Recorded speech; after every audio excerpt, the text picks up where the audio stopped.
Передача этой мартовской недели во многом получилась биографическая.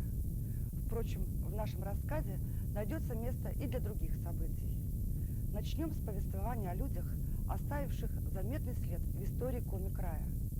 16 марта 1823 года по старому стилю, 180 лет назад, в Архангельске родился Михаил Константинович Сидоров, представитель блестящей плеяды российских предпринимателей, общественный деятель, посвятивший свою жизнь проектам освоения Севера. Его отец, архангельский купец первой гильдии, разорился, и Михаилу, окончившему неполный курс гимназии, в 1845 году пришлось уехать в Красноярск, где он зарабатывал на жизнь уроками в состоятельных семьях. Одной из них была семья крупного предпринимателя, уроженца Уссысольска Василия Николаевича Латкина, от которого Сидоров и узнал о природных богатствах Коми-края. С Латкиным Сидорова связывали не только партнерские, но и родственные отношения. Он был женат на его дочери Ольге. В Сибири Сидоров занялся золотодобычей, достиг больших успехов, стал миллионером, купцом первой гильдии. Казалось бы, что еще надо?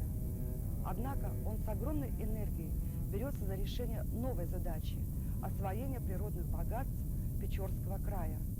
Становится совладельцем Печорской компании своего тестя Латкина, а после его смерти в 1867 году возглавляет ее. В 1860 и 61 годах Михаил Константинович Сидоров побывал в бассейне Печоры, осмотрел выходы каменного угля, добивался разрешения на его разработку, но получил отказ от правительства.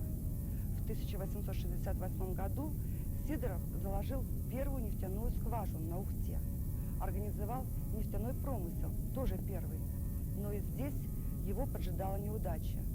Не дали развернуться конкуренты-нефтепромышленники Юга. В 1863 году Сидоров получил разрешение на учреждение пароходства на Печоре, и уже в следующем году купленный им пароход «Печора» отправился в первое плавание. В 1869 году Сидоров разработал проект дороги с Печоры и Усы через Урал на Обь, финансировал экспедиции по обследованию возможностей транспортного соединения бассейнов двух великих рек, предлагал построить крупный порт или сопельный завод в устье Печоры. Он написал 3 книги о российском севере, состоял членом 19 российских и 6 иностранных научных и благотворительных обществ. За несколько минут невозможно даже перечислить того, что сделал этот необыкновенный человек.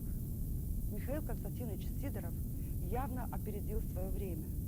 Без поддержки властей он не смог реализовать большинство из своих проектов, разорился и умер в нищете в 1887 году.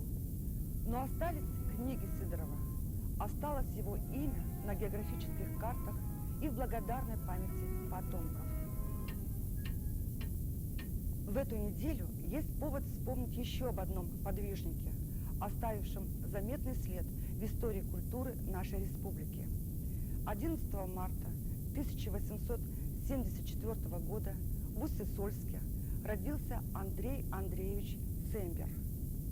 Дед его был польским офицером, разжалованным в рядовые и сосланным в Уссысольск за участие в восстании 1830-31 годов. Отсюда и необычная для наших мест фамилия. Отец Андрея Андреевича был чиновником невысокого ранга, а сам Андрей Андреевич выбрал вполне обычный для своей среды путь учителя.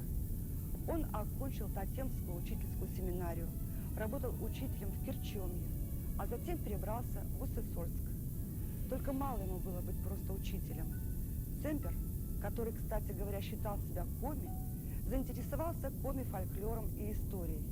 Он был одним из инициаторов создания Уссысольской городской публичной библиотеки, а после ее открытия в 1899 году стал библиотекарем.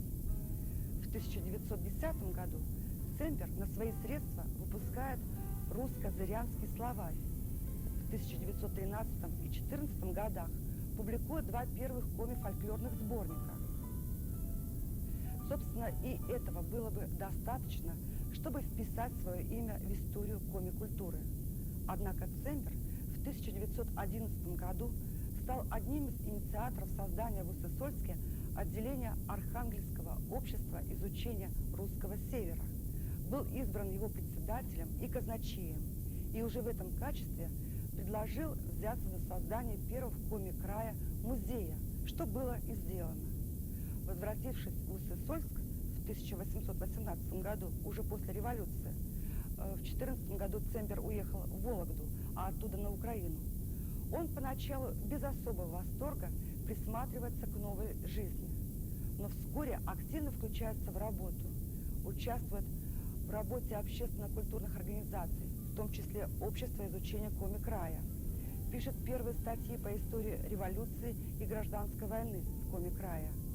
Но, пожалуй, главным для него в это время стало создание первого в области архива, первым директором которого он и стал в 1922 году.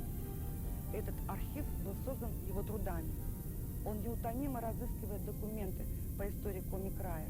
В своих отчетах указывал, что привозил документы пудами. Из Вологды, например, 380 пудов. В конце 20-х годов для Цембера наступают трудные времена. На него поступают доносы. Характер у Андрея Андреевича был непростой, и недоброжелателей у него хватало. Но дело, конечно, не только в характере. В начале 30-х годов начинается настоящая травля. Цембера обвиняют в национализме, великодержавном шовинизме, называют кулацким агентом, приверженцем старого быта. В конце концов, в 1936 году Цембера, которому было уже 62 года, сняли с должности директора коми областного архива. Он уехал в Пятигорск, и, возможно, это спасло его от ареста. Умер Андрей Андреевич Цембер в 1959 году в Пятигорске.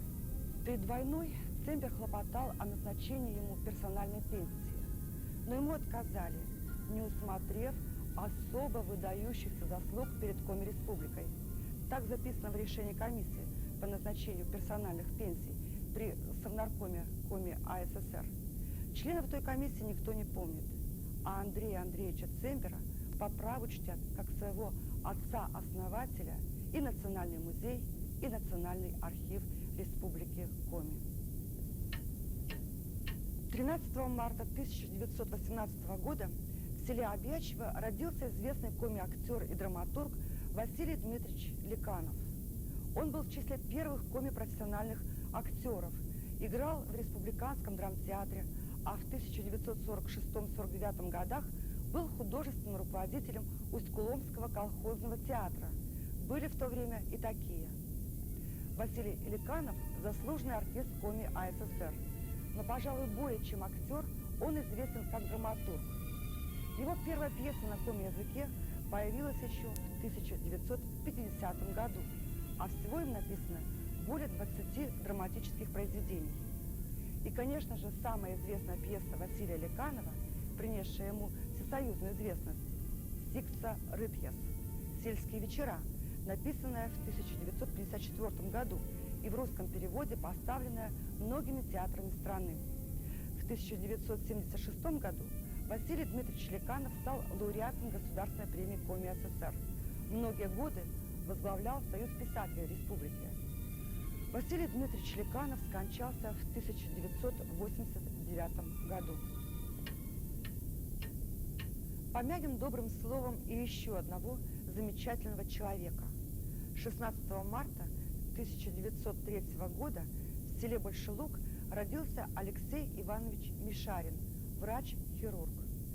С 1932 года, после учебы в Москве, он работал в районах Коми области и Сыктывкаре, заведовал хирургическим отделением. В военные годы стал фронтовым врачом, а после победы вернулся в родную больницу.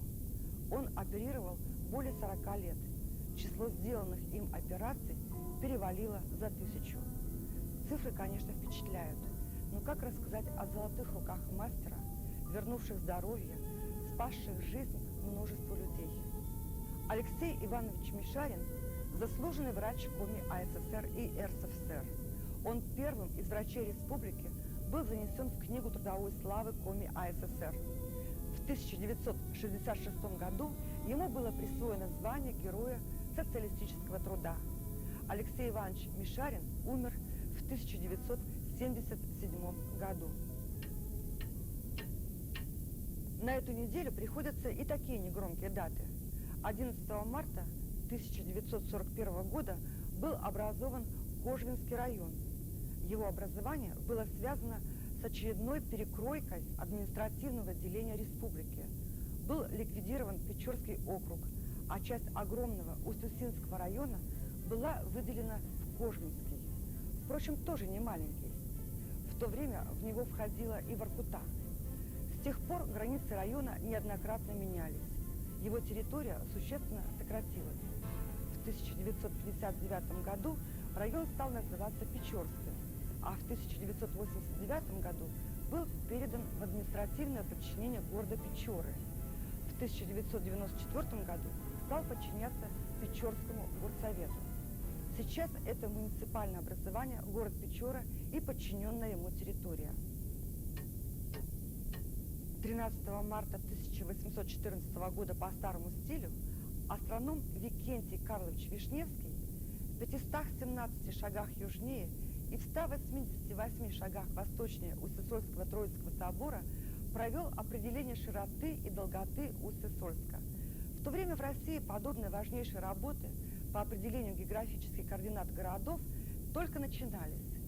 Помощник директора обсерватории Императорской академии наук Вишневский как раз и занимался этими вычислениями. К 1815 году в Европейской России было определено 298 пунктов широт и долгот. Из них 222 измерил Вишневский. А Усть-Сысольск стал первым и единственным в то время населенным пунктом Коми-края, где было проведено полное определение географических координат. И в тот же день, 13 марта только 1840 года, в Усть-Сысольске состоялось торжественное открытие уездного училища. Вообще-то оно начало работать еще в феврале. Это была первая в Коми-крае школа, дававшая повышенное начальное образование. Причем в ней учились как городские, так и сельские дети. С 1850 года училище помещалось в старейшем каменном, как мы говорим, а точнее кирпичном жилом здании Усть-Сысольска, в доме Суханова. Сейчас это одно из зданий Национального музея Республики Коми. В разные годы в училище преподавали Михаил Иванович Михайлов, Евгений Васильевич и Василий Евгеньевич Кичины, Флегонт Арсеньевич Арсеньев и другие, оставившие заметный след в истории культуры своими краеведческими и литературными сочинениями.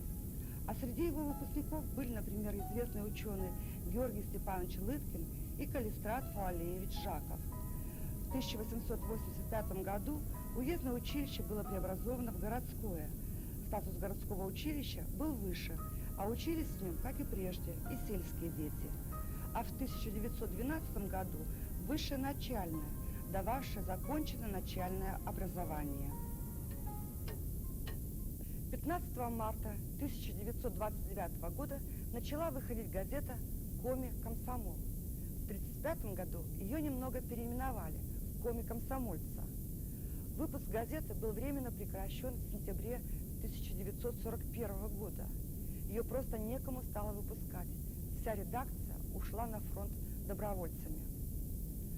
Однако давно закончилась война, а газета все временно не выходила. Только в 1958 году издание молодежной газеты было возобновлено. Она получила хорошо известное в республике название «Молодежь Севера». Под ним популярная газета выходит и сегодня, только она давно перестала быть молодежной.